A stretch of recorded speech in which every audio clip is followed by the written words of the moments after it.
Viens t'asseoir près de moi, petit ami.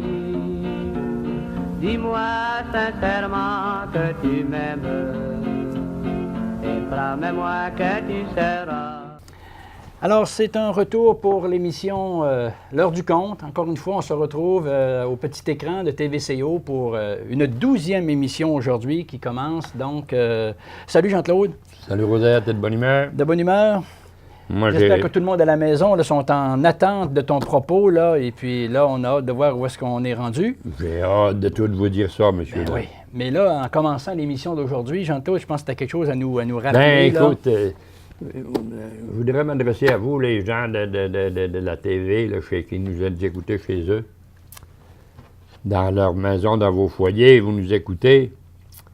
Et nous autres, avant de faire une émission, des fois qu'on se parle. Hein. Puis là, Rosaire, 2 jours avant l'émission qu'on tourne aujourd'hui, là, m'a dit « Jean-Claude, on a une émission à telle date, après-demain. » J'ai dit « Hein? » Puis moi, j'avais oublié ça. Je l'avais à mon agenda, une chance, mais lui, il a tout dans sa tête. Ça fait que j'ai été m'asseoir à mon bureau, puis pour relire ce que c'est que je lis aujourd'hui, il faut au moins relire le texte. Oui, se remettre dans le contexte et puis tout ça. Mais là, j'ai ça, ces 3 livres-là, de 1724-1760, c'est le premier. Il y en a 3 de suite, c'est ça? Le Boréal Express, le fameux journal du Boréal Express, oui. Ça, c'est 3 livres que m'a donné mon ami Jean-Denis Simard, qui est hospitalisé aujourd'hui. Ah, OK. Père de Jean-François, le médecin, là, pour ceux qui ne le savaient pas.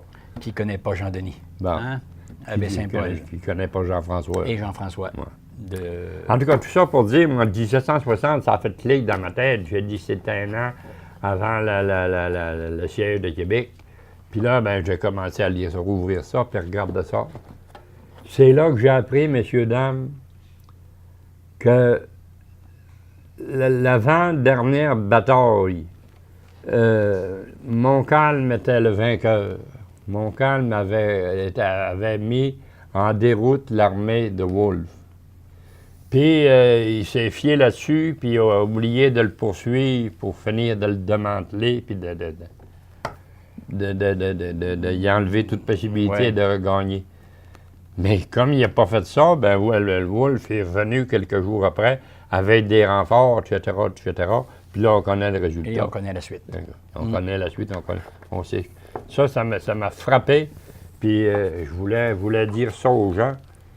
J'avais oublié ça, que Montcalm aurait pu gagner s'il avait voulu. Ben, s'il avait voulu. Tout est une question de stratégie, hein, au niveau des conflits armés. Souvent, ça prend un petit détail, une subtilité qui peut faire la différence lors d'un conflit. C'est ça qui est arrivé. Eh oui. C'est pour ça que, à partir de là, on a eu la domination anglaise, mais je ne fais pas ça pour dire qu'on a été maltraité par les Anglais, au contraire. On a été très, très, très bien traités. Respect en tout point des divisions territoriales et surtout de la religion, comme tu disais. Exactement. On s'est laissé la dernière fois en parlant de Gérard Sugeau. Hein? Gérard, qui t'envoie son garçon, là. Hein? Ben, Michel, il va se trouver tout seul parce que Léopold est parti avec Tipol là pour la journée. Puis demain, il s'en va à Saint-Anne. Oui. Ça fait qu'il ne peut pas laisser Michel avec une quinzaine de vaches à M. Gérard Fournier, il faisait le clown à l'amour, il a distraire une quinzaine de vaches. À traire, ça va passer mieux. Parce qu'il en avait 10. Oui. Ah oui. Bon, on présume qu'il y avait ce jeu de mots-là. Bon, mais probablement. C'était une quinzaine ou 10 vaches, le corps. C'était 15? Il y avait une quinzaine de vaches. Puis là, Michel, il répond à ça, lui, là, ben c'est beau, là, puis Michel, en prenant la berçante avant d'ajouter, je fais plus un pouce d'ouvrage aujourd'hui, il fait trop chaud. Alors, Dieu, ventrette, dit-il, en commençant à se bercer. Ça va être plus. Bon. C'est ça, les cultivateurs, il y avait cette opportunité-là. Ah, ben oui. On s'en repose, Mais c'était exigeant comme travail, mais il y avait la possibilité d'arrêter quand il voulait. Se souffler quand c'était le temps. Il se dit bonjour et bientôt, la Ford 35 et ses 3 passagers prenaient la route des éboulements. Ils arrivèrent au garage d'Arthur, où celui-ci travaillait avec son père le vieux forgeron, à débosseler sur l'enclume une panne à l'huile. Tipol les salua tous les deux. Arthur courut embrasser sa belle-sœur. et leur demanda ce qui les amenait. « C'est moi qui voulais vous voir, » il ajouta. « Vendredi, là, hier après-midi, là, j'ai vu Alexandra puis son mari à la gare du Palais. »« Comment ça que t'étais là, toi, là? » demanda le vieux M. Tremblay. « Ben, j'arrivais devant le quartier, dit-il, et il expliqua de long en large que Gabriel savait déjà. Elle s'excusa en disant qu'elle allait saluer Mme Tremblay avant d'aller retrouver Marie-Louise chez elle. Et elle salua tous et elle donna à Arthur la chance de se voler un autre bic. Hein? Il n'y a pas de mal à se faire du bien. Ben oui.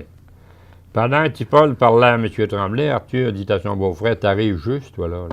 Tu vas me conduire en Malbaie pour faire souder ma panne à l'huile qu'on vient de débosser, pape et moi, là. » Puis commença la longue explication disant qu'il avait prêté son auto au docteur Dufour, son ami. En allant malade à Saint-Nicolas, là, il a déchiré la panne à l'huile sur une grosse mauvaise roche. Là. Puis quand il est reparti, ben, on sait bien que ça n'a pas pris de temps que le moteur s'est vidé d'huile. On sait bien qu'il n'a pas fait long ça. Hein. Puis le moteur a jamais bien dur. On sait bien. Puis il est arrivé ici en voiture à cheval, tout piteux. C'est là que j'ai dit, ben écoute, prenez mon char, vous m'en occupez du reste, moi. J'ai été avec Tijan, puis on a traîné le char jusqu'ici. Les remorqueurs n'existaient pas trop dans ce temps-là. Hein. Ça veut dire qu'on l'avait traîné avec le camion. J'ai sorti le moteur. Par chance, j'en avais un pareil, essayé de remonter en eux, là, que j'avais fait venir pour un gars de Saint-Irénée. Et il continua. Tu sais, là, qu'un moteur remonté, là, ça arrive sans panne. Hein? La panne à l'huile n'est pas là. C'est pour ça qu'il faut aller à Malbaie, sur M. Bellefeuille, pour qu'il me soude ça comme il faut. Là. Il m'a dit qu'il va me montrer à souder, mais j'ai bien hâte, ajouta-t-il, en l'amenant vers son garage, afin de lui montrer l'auto, dont il ne manquait que la panne à l'huile, la poser, l'emplir d'huile, puis faire virer le moteur, comme t'as vu la dernière fois, ajouta-t-il. Pa, dit-il à son père, nous autres, on va à Malbaie on va manger avant d'aller à Malbaie. Une minute, dit Léopold. Je voudrais parler à ton père. Monsieur Tremblay, vous n'auriez pas le temps là, de me faire 2 belles clames à tailleur comme vous avez fait Arthur. Clames à tailleur. C'est quoi ça? Traduit en français, ce sont 2 longues tiges de métal en métal d'1/2 pouce. Pour enlever le pneu? Non, c'est ça. Ouais. Dont le forgeron avait façonné, il avait aplati la chose, puis recourbé, de façon à être capable d'aller chercher leur bord du sortir le pneu sans de briser, son angle. sans briser la chambre à air. L'essieu et la chambre à air, oui. Bon. Monsieur Tremblay, vous n'auriez pas de temps, oui, comme vous avez fait Arthur. Ben oui, mon homme va. Je te virerai ça tranquillement après-midi. Merci, fit Léopold en suivant son beau-frère et lui ouvrir la valise de l'auto pour y placer la panne. Salut, Manoir, dit-il en arrivant, en se dirigeant vers l'armoire. Oh, mon homme. C'est pas le temps de prendre un coup, là. Vous partez pour la Malbaie, là. C'est pas moi qui chauffe, lui répliqua-t-il. Assisez-vous à table, on mange, là. Léopold embrassa sa sœur, lui demanda les jumeaux aux autres. Arthur les a envoyés passer la journée sur sa cuisine pour que je travaille dans sa comptabilité, là. Vous avez beaucoup de comptes? Questionna son frère. Tu sais bien qu'il y a toujours des traîneurs, répondit-elle en leur servant leur soupe. Oui. Gabriel achevait de cuire la saucisse, le servit ensuite et leur offrit du thé. Et une pointe de tarte à Mme Tremblay, dit-elle avant d'ajouter. Partez, là, si vous voulez revenir. Oui, boss, répondit Arthur en signant avant de sortir de table et d'ajouter. Salut, là, en route. Le prochain titre, c'est la rivière Malbaie. Les 2 beaux-frères avaient tout juste. Voyons.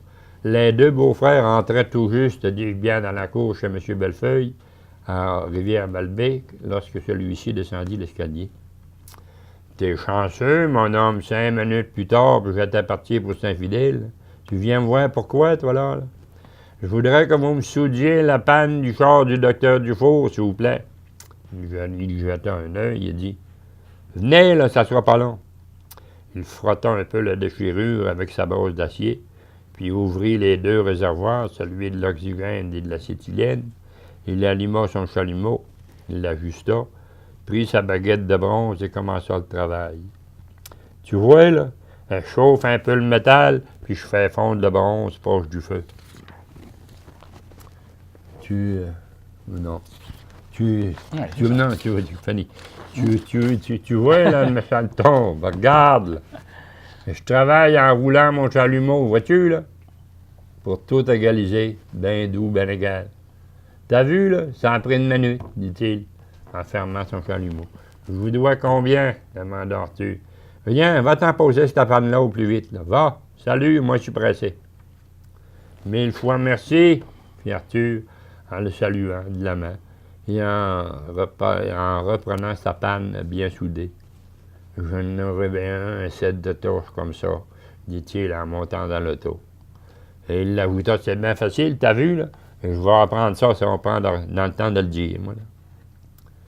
Puis là, de la Malbaie à Saint-Irénée-les-Bains, on circule.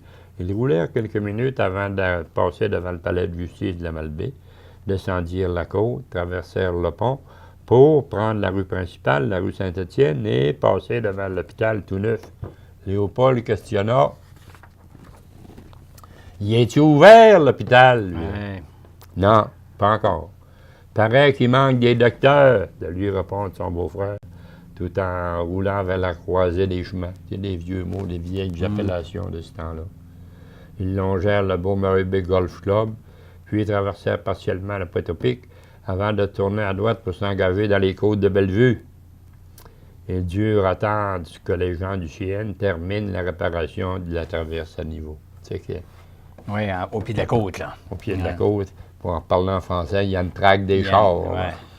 Tu sais, on disait ça autrefois. Ben oui. La Un voie passage ferrée. à niveau en bon français. Ouais. Hein? Ben oui. La voie ferrée, on appelait ça la traque des La chars. traque des chars. Comme le pont des chars. C'est ça. Hein? Ben oui. Bon, la deuxième vitesse était de rigueur, car les côtes de Terrebonne étaient aussi à pic que celles de Bellevue. Il circulait toujours sur la route 15A. Tu te rappelles l'ancienne appellation, la route 15A? Appellations qui sont disparues dans les années fin 60, je pense. 60, fin 60. Ouais, fin 60.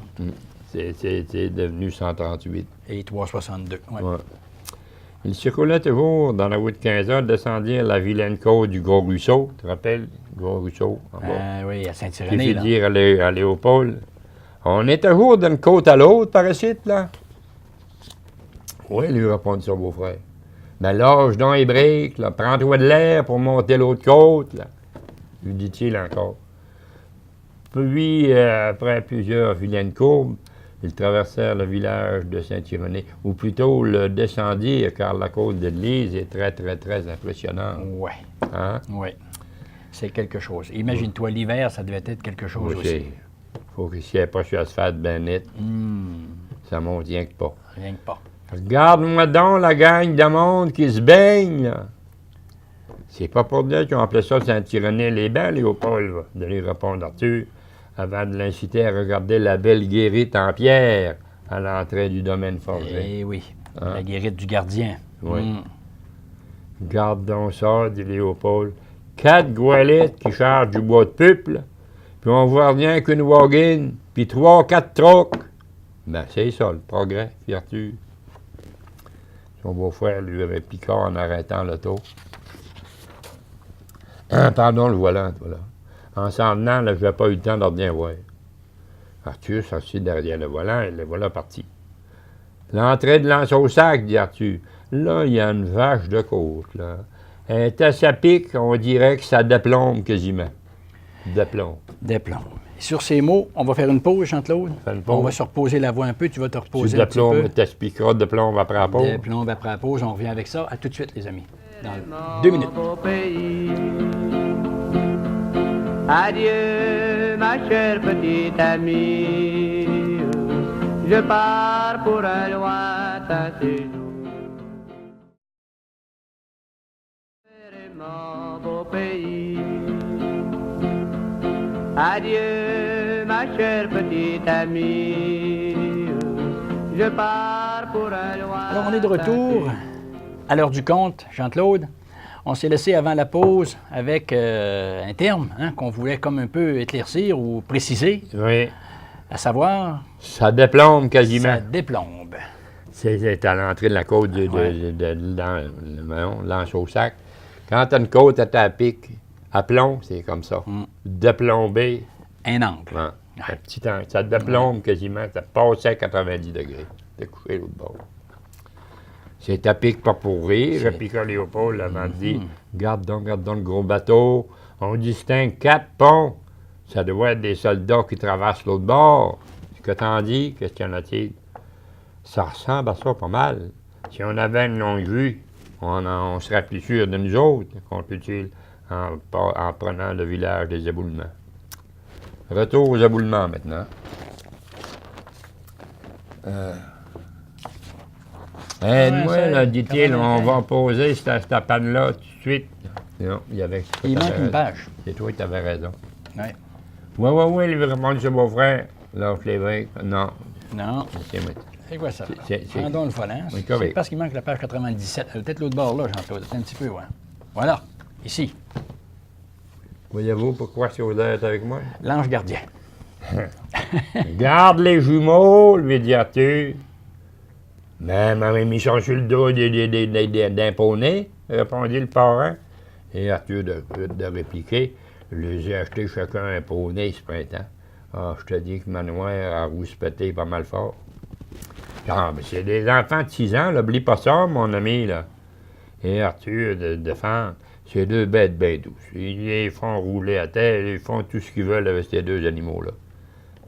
Ils descendirent la côte d'église, et ils se trouvèrent devant la boutique de Ford et le garage d'Arthur. Arthur, expert mécanicien. Aide-moi, là, si tu veux, là, on va poser cette panne-là tout de suite, puis l'emplir d'huile. OK, fit son beau-frère en descendant de le trouver sous la voiture. Ils fixèrent parfaitement le joint d'étanchéité, placèrent la panne à sa place. Léopold, à 2 mains, la tenait en place, tandis qu'Arthur se dépêchait de mettre tous les boulons. Quand ils furent tous bien serrés et vérifiés, ils montèrent remontèrent, dis-je bien, et mirent 4 pinnes d'huile dans le moteur. Et une vérification plus tard, Arthur dit à son beau-frère, « Assis-toi au volant, puis start! » Allez. Après quelqu'un, Arthur lui fit signe d'arrêter, donnant un tout petit peu d'avance sur le distributeur, 1 ou 2 gorgées de gasoline dans le carburateur et fit signe à Léopold. Presque immédiatement, le moteur se mit à retourner, à ronronner, dis-je bien. Arthur remit enfin le filtre à l'air, puis ajouta de l'huile et vérifia partout, tandis que Léopold ouvrait toutes grandes les portes. Il recula ensuite l'auto pour suivre Arthur à côté de son garage, où il laissait toujours tourner un moteur remis à neuf, en laissant circuler un filet d'eau dans le radiateur. Tu sais, on a déjà expliqué ça. Comme pour le roder. Le temps de le roder, Ouais. pour être sûr qu'il ne chauffe pas. Ah. Puis là, en virant pas trop vite, tout ce qu'il pouvait avoir de déchets dans le moteur. Parce que un moteur à remonter, comme il disait dans ce temps-là, c'était simple. On prenait le bloc moteur, puis on perçait, on agrandissait le trou des cylindres. Bon, on n'agrandissait pas d'un quart de pouce. Non, une ligne. On mesurait ça en millième. En millième. On le repassait à 15, 20 ou 25 millièmes. Quand il repassait à 25 millièmes, là, parce que le moteur avait eu le slack, je te dis qu'il y avait un moteur qui était fort après ça, puis le propriétaire ne se comprenait plus. Ah bon? Ça avait grossi, Ah ouais. le cylindre, puis il a oublié de changer les rings, puis il avait grossi la base, le crankshaft. Puis là, il y avait des moteurs beaucoup plus forts. Ils donnaient ça à des chauffeurs de camions, taxis. Encore là, ça prenait un bon mécanicien pour faire cette opération-là. Hein? Ben oui. Puis lui, Arthur, ben, il a pris ça tout seul, puis il a voulu, il a lu, puis mais il a eu la chance de rencontrer des vieux comme le vieux M. Bellefeuille, qui a donné des conseils. Puis après ça, il a continué tout seul. Il n'a pas, là, il ne pas, puis il n'a pas là, récupéré les 2 outils que M. Tremblay lui avait laissés sur l'enclume. Puis il alla payer le bon forgeron Puis jouait de la musique avec Tipol de la balançoire, parce que c'est pour ça la journée. Tipol veut jouer de la musique avec M. Tremblay. Sont-ils à ton goût, lui demanda-t-il. Ben, il se fait pas mieux, répondit Léopold en lui allongeant un 2 $. Ben, je t'ai redonné 50 cents, voilà, là. Non, gardez tout ça, c'est pas cher. Tipol, gardez pas ça. Tipol, voyons. Gardez tout ça, c'est pas cher. Là, il aurait fallu que je voie autrement. Tipol reste à souper avec moi, là, dit-il à Arthur, qui voulait le ramener chez lui en même temps qu'eux. Ils continuèrent seuls et ils retrouvèrent les deux belles-sœurs sur la galerie. « Vous avez fini? » questionna Marie-Louis. « Oui, madame. Puis le moteur tourne à part de ça. Lavez-vous les mains, vous avez de mériter à boire. Viens, Gabriel, c'est quasiment l'heure du souper. » Les hommes avaient 2 bons coups d'avaler lorsque Tipol arriva tout énervé. « Alexandra et son mari viennent d'arriver, madame Tremblay vous attend pour souper, dit-il sans souffler. « On va y aller, de répondre Marie-Louise, avant d'ajouter. On n'aura pas besoin de faire cuire le steak. Je me lave puis je me change, fit Arthur, en montrant son verre vide. Attends, je suis ton père, fit Marie-Louise, avec une belle référence exagérée. Une prosternation presque. Tu as ce prix, là, tu as 2 jours. Attends, je suis ton père. On soupe pour faire une veillée chez M. Tremblay. Le souper et la veillée chez M. Tremblay furent inoubliables. Oui, d'abord, la nourriture succulente et abondante rappelait un vrai souper du temps des fêtes. Et puis la veillée. Comment décrire, sans en oublier, un feu roulant de musique, de chansons, par chacun des interprètes de la famille Tremblay et Tipol. Puis les danses avec plusieurs voisins arrivés attirés par les élans de la musique joyeuse d'Arthur et de sa sœur Alexandra et de Tipol.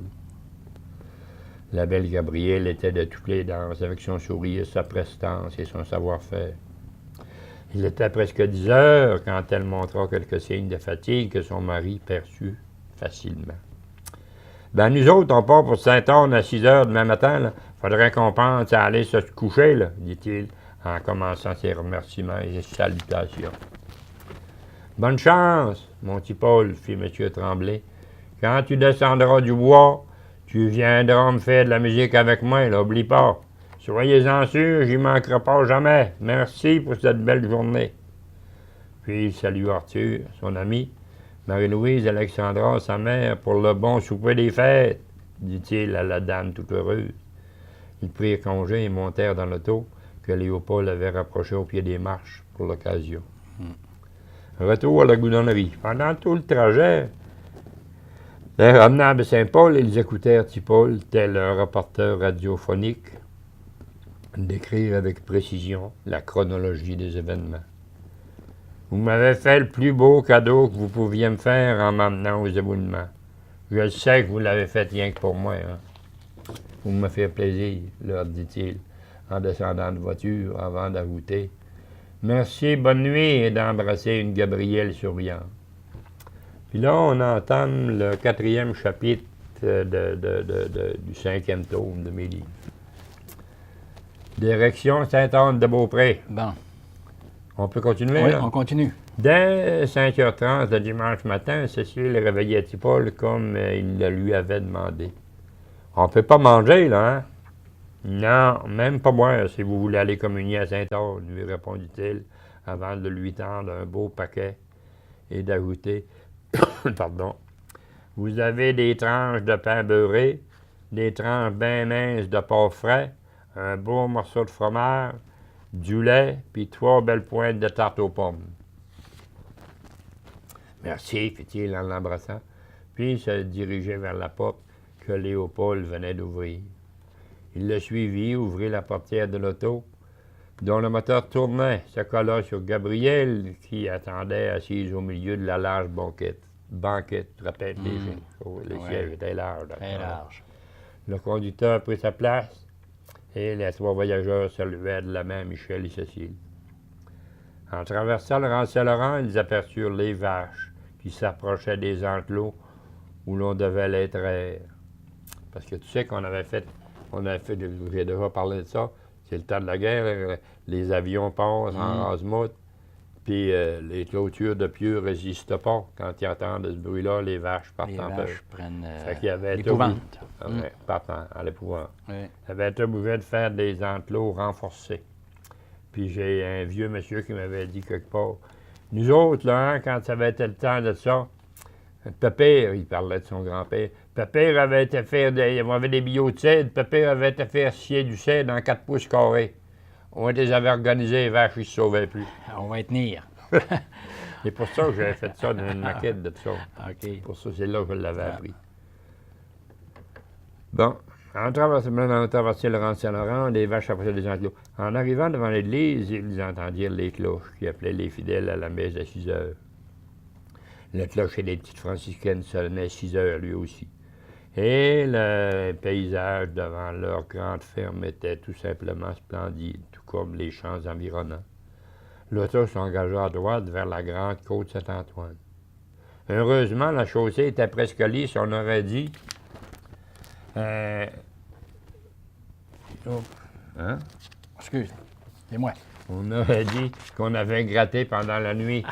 Ce qui fit dire à Tipol, on est chanceux, il n'y a pas de planche à laver. Tu te rappelles qu'on appelait ça de la planche à laver, les chemins caoteux. Les chemins caoteux, Ouais. oui. C'est la belle Gabrielle qui répliqua. Quelqu'un leur a peut-être dit qu'il ne faut pas trop que je me fasse brasser. Et Tipol d'ajouter. T'as pas parlé, Léopold, voilà. Ben non, pas un mot, avait-il dit presque convaincant. Puis Saint-Antoine-Sud, la côte du Quêteux, qui les amena jusqu'au Belvédère, avaient tous les mêmes qualités ou à peu près. Mais en arrivant au Trécarré de Saint-Jean, on aurait dit que la gratte s'est arrêtée, cassée, brisée, je sais pas. Seulement, l'état de la chaussée était vilain. Heureusement, en arrivant au grand chemin, ce n'était plus pareil. Et ce fut encore le cas dans la coulée sur Louis-Gagnon, la côte à Eugène, et ce jusqu'à l'entrée des Caps chez les vieilles filles où Léopold arrêta de faire le plan. Tipol insista pour pomper manuellement les 10 gallons de gasoline que contenait le réservoir transparent.